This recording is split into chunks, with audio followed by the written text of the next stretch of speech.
Hi, we're back with Fred Scampato. This is podcast number 4, and Fred is an employment lawyer in Westfield. Welcome to the show, Fred. Thanks, Mike. Pleasure to be here. And what made you choose Westfield as a place to open up your law practice? I actually grew up in Clark, New Jersey, one town over. As a kid, we used to use our doctors and dentists over here in Westfield and any professional services. So it was a natural move once I graduated from law school to open up my shop here on East Broad Street in Westfield. Could you tell us a little bit about your educational background? Sure. I actually started college down the road at Union County College in Cranford. Then I transferred over to Drew University in Madison, where I received a bachelor's and a master's degree in political science. I then went on to University of Illinois in Urbana-Champaign for my law degree. Wow, so you're a product of the junior college system. That's amazing. I would say, I don't know the percentages of it, but starting out at Union County and then going to law school and becoming an attorney, that seems like a really different path, I would say, to becoming an attorney. And it also was very reasonable cost-wise. Within a couple of years of graduating from law school, I paid up all of my student debt. And that was partially because of the first-class education at Union County College and also the stellar education I received at the University of Illinois in Urbana-Champaign, which was also a state school. When you left high school, where else were you looking into going to college? I really wanted to stay in the Northeast, and Drew University was my first choice. I'm very glad that I went there, and I've actually am affiliated with several employment attorneys who also graduated from Drew University. So we do have a common bond. And what was it like to go to school in Illinois for law school? Illinois was a great school. It was taught by first-class professors. Very much enjoyed being there, but after 3 years, I was really itching to get back to New Jersey. When we grow up in New Jersey, we don't realize how good it is until we leave and we go somewhere else. When I was out in Illinois, I missed the diversity, I missed the culture, I missed a lot of things about New Jersey, the shore. So I was very happy to be back. And is that why, what made you go into employment law? Is there something in your background growing up that wanted you to help out people who needed help? Yes, actually there is. Employment law, especially the type that I do, which is representing employees who were victims of discrimination, harassment, or retaliation at their workplace. This is the type of law where you're really working for the underdog, you're working for the little guy against a large corporate organization. Sort of like a Robin Hood a little, that type of approach. When I lived in Tehran, Iran, back in high school for a couple of years, I experienced what it was like to be a minority because I was an American kid growing up in a Muslim country.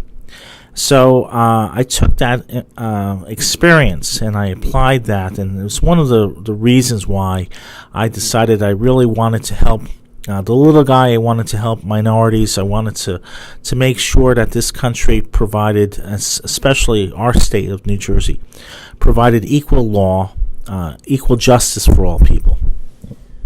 You went to Cranford High School for 2 years, is that correct? No, I was in Clark. Oh, Clark High School for 2 years, I'm sorry. And then from Clark High School, then you went to 2 years? 2 years to Union County College in Cranford. Right. But where did you graduate high school from? High school, Clark. Okay. Oh, so in the middle you went 2 years. Yes, that's right. I was in Iran from 1976 to 1978, freshman and sophomore years in high school. Okay, I see. So you came back for your junior year. How was that? What was it like to be 2 years in another part of the world and then come back to Clark High School? There was I. It was pretty amazing. I mean, there's living in Tehran. I went to school in a international school, which was run by British schoolmasters. So it was very, very different from going to an American high school. And then when things got really dicey in Iran and the riots were in the streets, my parents figured that they would try to stay a little longer, and they sent me back for my junior year to go to a boarding school, thinking that things were going to get better and they would send me back to Iran. So my junior year, I went to another high school, which was in Garden City, Long Island, called St. Paul's. So I actually went to 3 different high schools in 4 years. I was perpetually the new kid every time, which for an introvert type of a person, it was a good way to get me to become more extroverted and to make friends easier. Ultimately, your diploma says Clark High School. That's right. What was it like growing up, spending 2 years in that part of the world, in that time where things were really very dicey there, as you said? It was a very, very beautiful country. The culture is very rich, and the history is amazing. However, at the time, we were living actually under a totalitarian regime of the Shah of Iran. And there was no free press. There was no one who opposed the leader's positions. Anyone who tried to oppose it, they had no civil rights to protect themselves from being tossed into jail or worse.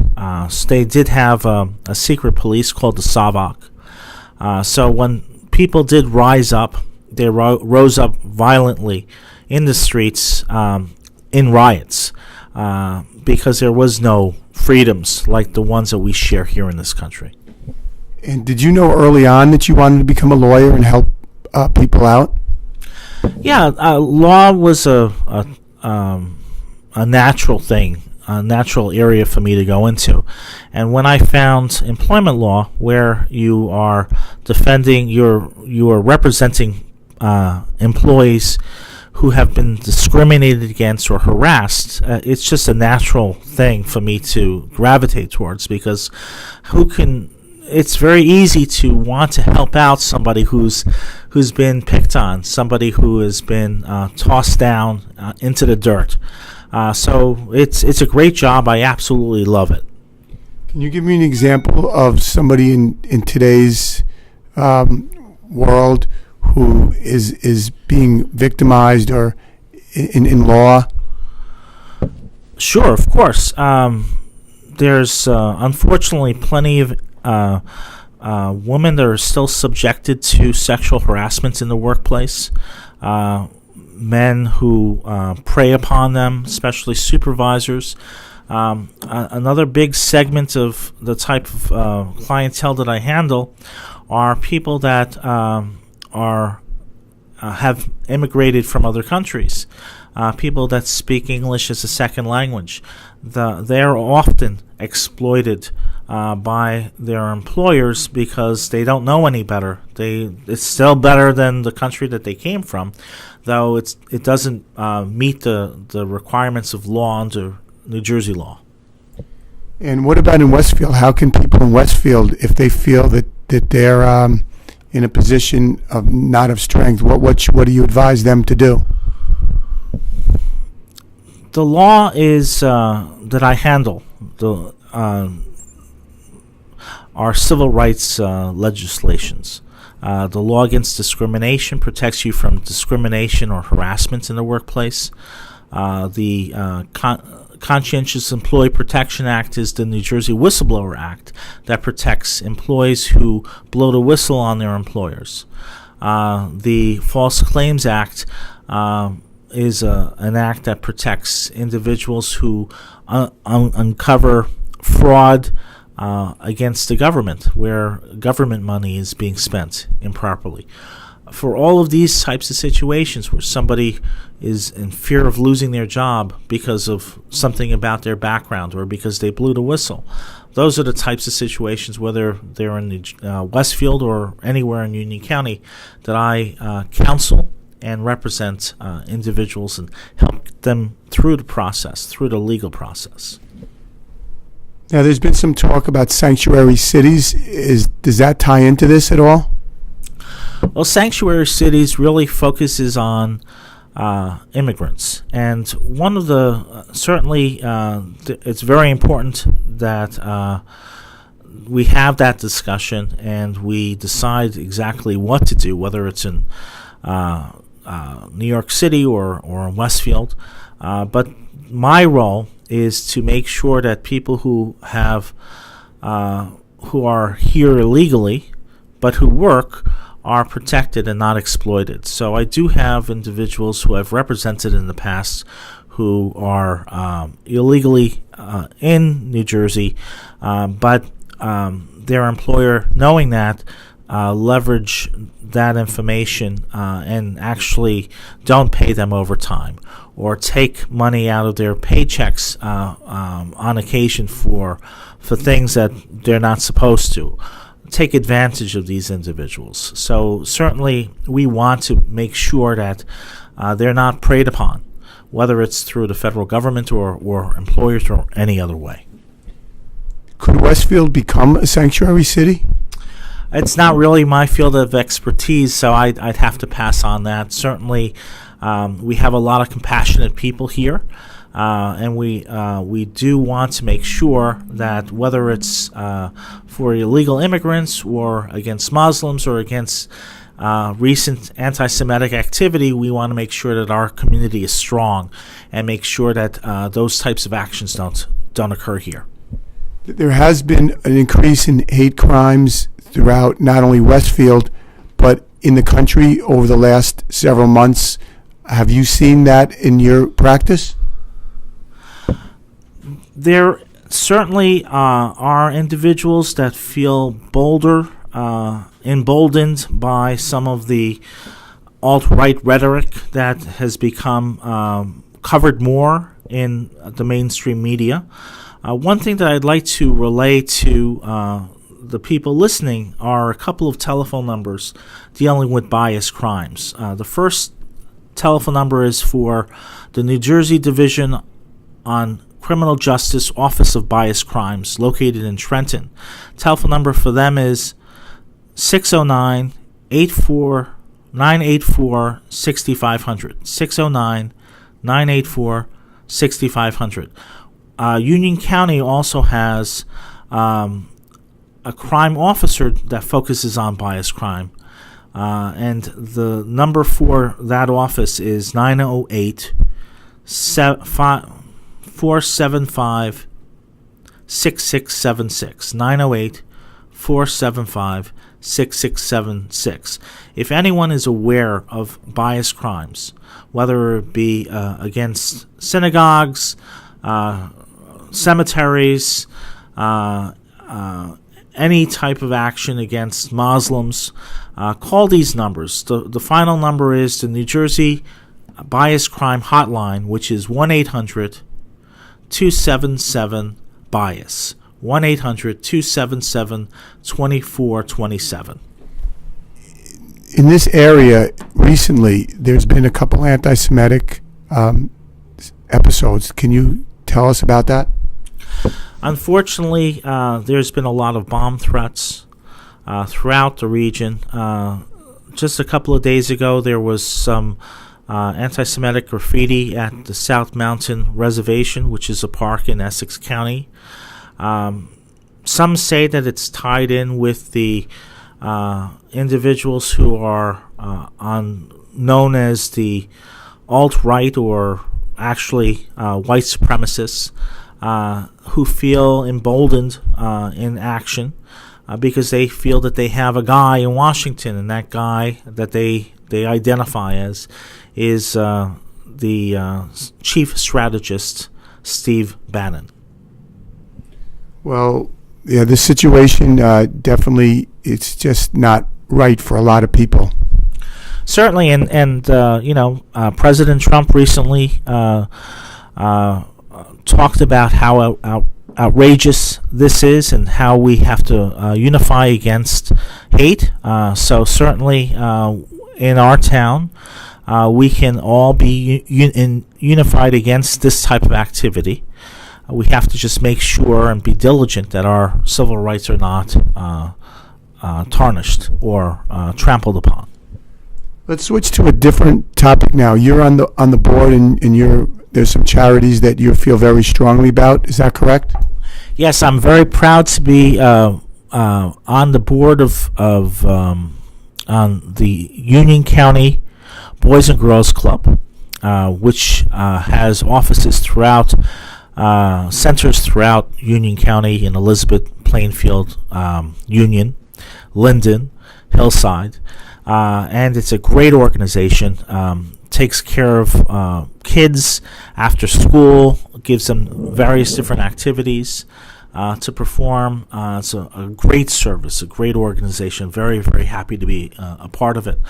I'm also on the board of School for Kids with Learning Disabilities. That's the Calais School, located in Whippany, New Jersey. Again, another really great organization to be a part of. Very, very proud to be able to spend time and my efforts in being involved in that organization. And what made you choose to work with children with special needs? It's certainly an area like employment law where people are picked on occasion. People are not treated the way that they should be treated. At that school, every child is treated like gold. There's no picking on. They have a number of different service dogs that help the students. It's just a great atmosphere. It's a very healthy atmosphere. Again, really, really proud to be a part of it. It's interesting. So you identify and you want to find similar areas, such as your employment law, to help out charities that you feel are connected in this way. That's right. I mean, as a kid who went to 3 high schools, I was always the new kid, so I always got to experience what it was like to be an outsider. So when it comes to being in my role as an attorney and helping out in different organizations, I really help do the best that I can to make outsiders welcome, to make sure that everybody gets equal justice under the law. In closing, is there any thing you'd like to tell the audience, or anything that you'd like to add? Only that if anyone is interested in, if anyone has a problem at work, whether it's something that they think is very serious or something that they just have a question about, I'm always available to talk on the phone and to answer any questions. So anyone in Westfield community, please feel free to give me a call if you have any sort of an issue dealing with work. Okay, thank you very much for being on the show today, Fred. Thanks, Mike. It was my pleasure. Okay, and hopefully you'll be on another time. Thank you. Bye.